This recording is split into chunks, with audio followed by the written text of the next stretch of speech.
আজকে একই সাথে আমি দুই রকমের ভাপা পুলি তৈরি করে দেখাবো। একটা হবে মিষ্টি ভাপা পুলি আর একটা হবে ঝাল ভাপা পুলি। আমাদের বাসায় যখনই পুলি পিঠা বানানো হতো তখনই দুই রকমেরই বানানো হতো, তাই আমি আজকে একই ভিডিওতে দুই রকমই বানিয়ে দেখাচ্ছি।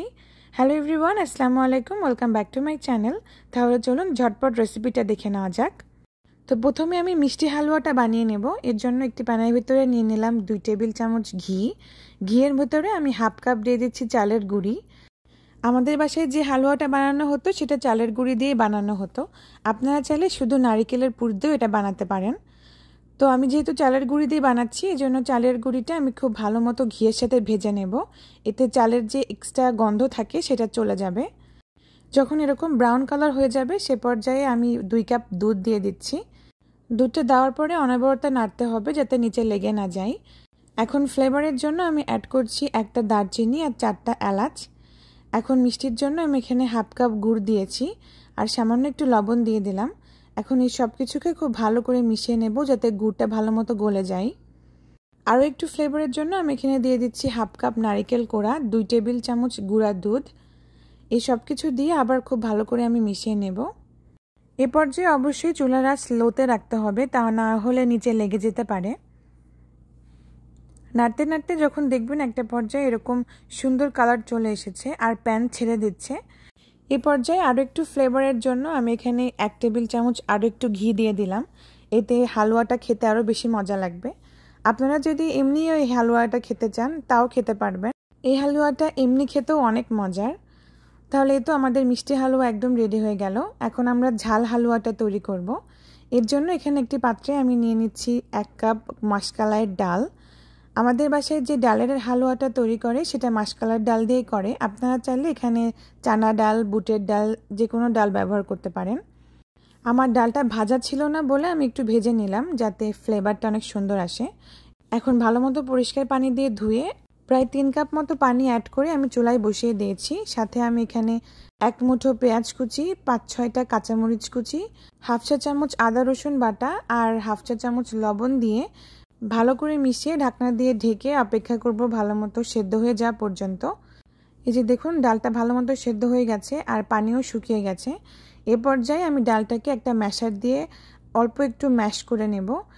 এই পর্যায়ে একটু ম্যাশ করে নিলে ডালটা একটু আঠালো টাইপের হবে, আর এরকম আঠালো টাইপের হলেই খেতে খুব ভালো লাগবে। এখন এটাকে আমি একটা সাইডে রেখে দেব। আর বাগারের জন্য আমি এখানে একটা প্যানের ভিতরে নিয়ে নিচ্ছি 2 টেবিল চামচ তেল। তেল গরম হয়ে গেলে আমি হাফ চা চামচ জিরা দিয়ে দিলাম, সাথে হাফ কাপ মতো পেঁয়াজ কুচি দিয়ে দিয়েছি।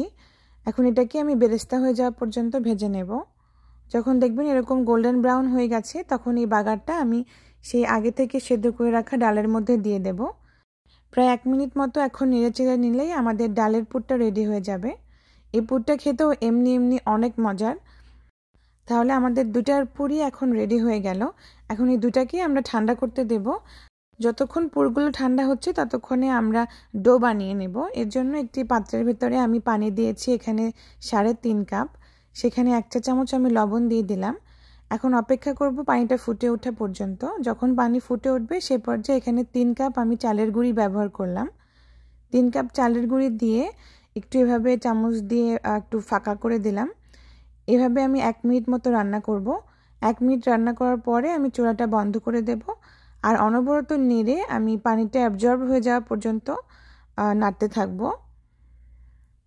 যখন এরকম সব কিছু মিশে যাবে ঠিকভাবে সে পর্যায়ে এটাকে আমি ঢাকনা দিয়ে ঢেকে 10 মিনিটের জন্য একটা সাইডে রেখে দেব। এতে করে চালের গুঁড়িটা ভালো মতো সেদ্ধ হয়ে যাবে। 10 মিনিট পর একটা ছড়ানো জায়গায় আমি ডোটাকে নিয়ে নিচ্ছি। যখন একটু ঠান্ডা হয়ে যাবে সে পর্যায়ে হাত দিয়ে খুব ভালো মতো আমি মাখিয়ে নেব। এটা একটু গরম থাকতে থাকতে করে ফেলতে হবে, তা না হলে পরবর্তীতে ঠান্ডা হয়ে গেলে মাখাতে খুব অসুবিধা হয়।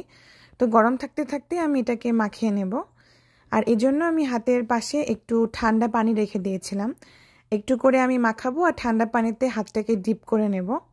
এতে করে মাখাতে খুব সুবিধা হবে আর আমার হাতে বেশি গরমও লাগবে না। এর জন্য অর্ধেক অর্ধেক করে মাখিয়ে নেবেন, এতে করে এটা মাখিয়ে নিতে একটু সুবিধা হবে।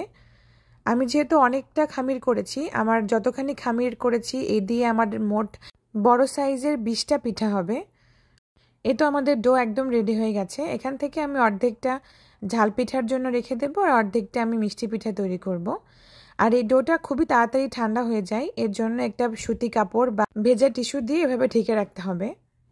এখন পিঠা তৈরি করার পালা। এদিকে আমাদের পুরগুলোও ঠান্ডা হয়ে গেছে। এখন অল্প অল্প করে আমি ডো নিয়ে পিঠার শেপ দিয়ে নেব। তো আমি এখান থেকে বেশ খানিকটা ডো নিচ্ছি। আর ভাপা পিঠাটা একটু বড় সাইজেরই হয়, এজন্য একটু বেশি বড় করেই করবেন, তাহলে দেখতেও ভালো লাগবে, খেতেও অনেক মজা লাগবে। এখন একটা ডো আমি এভাবে নিয়ে ভালো মতো স্মুথ করে বল তৈরি করে নেব। বল হয়ে গেলে অল্প একটু চাপ দিয়ে নিচ্ছি, এরপর হাতের সাহায্যে এভাবে ঘুরিয়ে ঘুরিয়ে আমি একটা বাটির মতো করে নেব। আপনারা চাইলে এটা একটা বড় রুটি বানিয়ে তারপরে ছোট ছোট করে কেটেও তৈরি করতে পারেন, তবে আমি দেখেছি আমাদের দাদি আমার আম্মুকে এভাবে করতে। তো আমি বড় একটা বাটির মতো করে নিলাম। তারপরে আমি এখানে হালুয়ার পুরটা দিয়ে নিচ্ছি। তো প্রথমে আমি মিষ্টি পুরটা দিয়ে দেখাচ্ছি। এখন একটা ট্রিক হচ্ছে, পিঠাতে বেশি পুর দেওয়া যায় না। যদি আপনি পিঠাতে বেশি পুর ভরে একদম ঠেসে ঠেসে দেন, তাহলে কিন্তু পিঠা যখন ফুলে উঠবে বা কুক করবেন তখন পিঠা ফেটে যেতে পারে। এজন্য একটু খালি রেখে তারপর পুরটা ভরবেন, তাহলে পিঠাটা আর ফাটবে না, আর ফুলে বড় হলেও কোনো প্রবলেম হবে না। তো আপনারা চাইলে এভাবেও রাখতে পারেন, আবার চাইলে আমার মতো এরকম ডিজাইন করতেও পারেন। হাতে একটুখানি আমি চালের গুঁড়ি লাগিয়ে এভাবে একটু পাতলা করে নিচ্ছি, তারপর এভাবে ফোল্ড করে দেব। একটু করে পাতলা করব, একটু করে ফোল্ড করে দেব। ঠিক এভাবে আমি এটা করে নেব।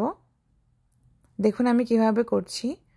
একটু করে চাপ দেবেন, দেন এভাবে ফোল্ড করে নেবেন, তারপর আবার একটু চাপ দেবেন, তারপর আবার ফোল্ড করে নেবেন। যেহেতু এই চালের ডোটা অনেক বেশি সফট, এজন্য হাতে শুধু লেগে যাচ্ছিল, এজন্য হাতে অল্প একটু গুঁড়ি লাগিয়ে নেবেন যাতে লেগে না যায়।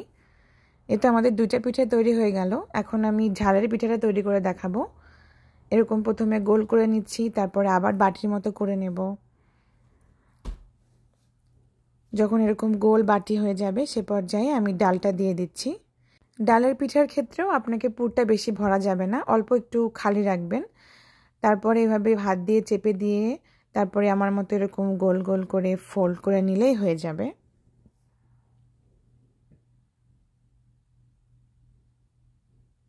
যারা ভিডিওটা দেখছেন তারা অবশ্যই একটা লাইক দিতে ভুলবেন না, যেন আপনাদের একটা লাইক আমাকে অনেক উৎসাহ দেবে, তাই অবশ্যই আপনি একটা লাইক দেবেন।